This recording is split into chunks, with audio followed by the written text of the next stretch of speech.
గ్రామాన ఏర్పాటు చేసిన రైతు భరోసా కేంద్రాలను కూటమి ప్రభుత్వం నిర్వీర్యం చేసేసిందని విజయనగరం జిల్లా రైతులు మండిపడుతున్నారు. పంటను అమ్ముకునే సమయంలో దళారుల వ్యవస్థను అరికట్టడానికి వైఎస్ఆర్సీపీ ప్రభుత్వం రైతు భరోసా కేంద్రాలను ఏర్పాటు చేస్తే కూటమి ప్రభుత్వం మరలా దళారుల వ్యవస్థనే ప్రోత్సహిస్తోందని ఆవేదన వ్యక్తం చేస్తున్నారు. తుఫానుకు పంట నష్టం జరిగితే ఇప్పటి వరకు ఏ ఒక్క అధికారి ప్రజాప్రతినిధులు పరిశీలించలేదని వాపోయారు. కూటమి పాలనలో అన్నదాత ఆవేదన క్షేత్రస్థాయిలో ఎలా ఉందో మా ప్రతినిధి యుగంధర్ సమాచారం అందిస్తారు. ఖరీఫ్ పంట చేతికొచ్చింది, కోతలు ముగిసాయి, నూర్పులు పూర్తయ్యాయి. ఇప్పుడు మిల్లర్లకి అమ్ముకునే దశలో ఉంది. ఇక్కడే ఆంధ్రప్రదేశ్ ప్రభుత్వం రైతులకు కొర్రీల మీద కొర్రీలు వేస్తోంది. ధాన్యం కొనుగోలులోని ట్రక్ షీట్ల పేరు మీద తీవ్ర జాప్యం చేస్తోంది. మొత్తం మీద గత ప్రభుత్వం కంటే ఈ ప్రభుత్వంకి ఎట్లాంటి తేడాలు ఉన్నాయి, ధాన్యం కొనుగోలులో ఎట్లాంటి అవస్థలు ఉన్నాయి, ఈ వివరాలన్నీ మనం తెలుసుకుందాం. మనం ఇప్పుడు విజయనగరం జిల్లా గూడెం గ్రామంలో ఉన్నాం. ఇక్కడ ఉన్నటువంటి రైతులను అడుగుదాం. చెప్పండి, ఈ ధాన్యం ఇప్పుడు నూర్పు అయిపోయింది, అమ్మకం విషయంలో ఎలా ఉంది?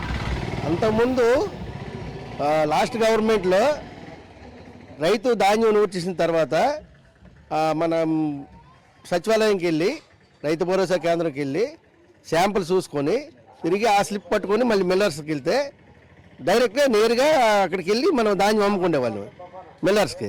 ఇప్పుడు ఆ పరిస్థితి లేదు ఈ గవర్నమెంట్లో. ఈ దళారీ వ్యవస్థ కొనసాగుతుంది. దళారీ వ్యవస్థలోనూ రేటు మార్జిను, కాటాలోనూ 5 కేజీల మార్జిను, ఇదంతా కలిపి రైతుకి లాసే జరుగుతుంది తప్ప దీని మీద ప్రత్యేకమైన రైతుకి లాభం సమకూర్చే పరిస్థితి కనిపించలేదు. ఇది ఈ గవర్నమెంట్లో జరిగింది.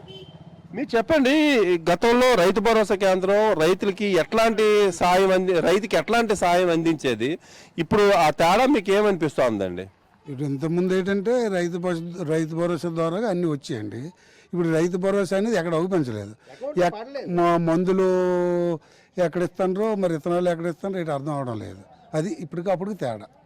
ఇప్పుడు ధాన్యం కొనుగోలులో ఎట్లాంటి సాయం అందిస్తుందండి ఇప్పుడు రైతు సేవా కేంద్రాలు కానీ లేకపోతే అధికారులు కానీ? ధాన్యం కొనుగోలు రైతు భరోసా ద్వారా ఏటి అవ్వలేదు. వాళ్ళు డైరెక్ట్గా వాళ్ళు కొనుక్కుంటారు, మిల్లి వాళ్ళు కొనుక్కుంటారు వచ్చి. ఇప్పుడు ఇవాళ ఏంటంటే ఇక్కడ ట్రక్ షీట్ ఇచ్చి దొట్టుకుని వెళ్ళి మిల్లి ఇస్తే ఆ ధాన్యం ఒకటికి వేసుకుంటారు. ఇప్పుడు అది ఏది జరుగుతుంది అనేది అర్థం అవడం లేదు. అంటే గతంతో పోలిస్తే రైతుల విషయంలో 100% ఈ గవర్నమెంట్ ఫెయిల్ అయిందండి. గతంలో ఎప్పుడైతే గత ప్రభుత్వంలో విత్తనించి విక్రయం ద్వారా గవర్నమెంట్ బాధ్యత పడేది. రైతు భరోసా కేంద్రాలు అన్ని సప్లై చేసేవారు, అన్ని అందుబాటులో ఉంచేవారు. ఇప్పుడు రైతు భరోసా కేంద్రాలు కూడా నిర్వీర్యం అయిపోయాయండి కంప్లీట్గా. వాటికి వచ్చే పరిస్థితి లేదు, ఎవరు రావట్లేదు కూడా. తుఫాన్కి దెబ్బతిన్నది బురిచేనే పూర్తిగా మొలకలు నాటిస్తాయి అన్నమాట. నాటేసినా పట్టించుకునే నాదుడు లేడు.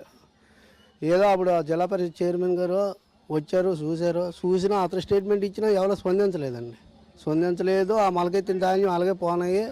మా బాగా నష్టపరిహారం కాదు, కనీసం చూడడానికి ఎవరు వచ్చినా సంతృప్తిగా ఉన్నాం. చూసేసి అధికారులు ఎవరో వచ్చి ఏదో ఉప్పు నీళ్ళు జల్లిసాము అంతే, అంతవరకే. కానీ వచ్చి చూసి దీనికి పరిష్కారం డబ్బు వస్తే కాదు, ఎవరో ఒక ఉన్నతమైన వ్యక్తి వచ్చి చూస్తే మాకు కొద్ది తృప్తులను ఎవరు రాలేదు. నేను మొత్తంగా అయితే ధాన్యం కొనుగోలు విషయంలో అయితే ప్రభుత్వం మొత్తం విఫలమైందనే రైతాంగం మొత్తం చెప్తున్నారు. ఒకటి పంట బీమా విషయంలో కూడా ప్రభుత్వం విఫలమైంది, ధాన్యం కొనుగోలు విషయంలో విఫలమైంది, పంట మదుపుల సమయంలో పంట సాయం అందించే విషయంలో కూడా ఫెయిల్ అయ్యింది. విత్తనం నుంచి విక్రయం అనేటువంటి ఒక హామీ అయితే మాత్రం పూర్తిగా కోల్పోయాము అనేటువంటి బాధ రైతాంగంలో కనిపిస్తోంది. వీడియో జస్ట్ ఈశ్వర్తో యుగంధర్, సాక్షి టీవీ, విజయనగరం నుంచి.